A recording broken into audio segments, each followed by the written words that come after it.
ఆశపడుతూ ఏం చేస్తున్నాడంటే తనని సృష్టించేటువంటి దేవుడిని మర్చిపోతున్నాడు. తనకి జీవితాన్ని ఇచ్చినటువంటి దేవుడిని మర్చిపోతున్నాడు. ఆయుష్నిచ్చినటువంటి దేవుడిని మర్చిపోయి లోకాశ వెనక, లోకపు తీరుల వెనక వెళ్ళిపోవచ్చు, ప్రభువుని బాధ పెట్టచ్చు, ప్రభువుని మర్చిపోతుంటున్నారు. ఈ దినమున మీ అందరికీ కూడా చెప్పదలుచుకున్న మాట ఒకటే, ఈ లోకంలో ఉన్నది ఏది కూడా శాశ్వతము కాదు. డబ్బులు శాశ్వతము కాదు, నీకున్నటువంటి బంగారం శాశ్వతము కాదు, నీకున్నటువంటి ఇల్లు శాశ్వతము కాదు.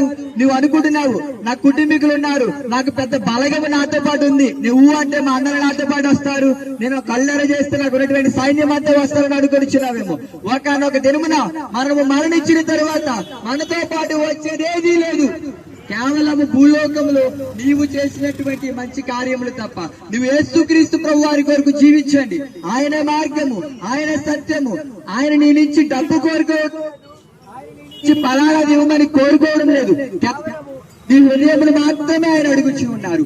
శుద్ధ హృదయం గనక మీ హృదయం ఆయనకి సమర్పించండి, నిత్య జీవము పొందుకొనండి. లోకము మీద ఆశ పెట్టుకొనవద్దు కానీ దేవుని వైపు ఆశ పెట్టుకొనండి.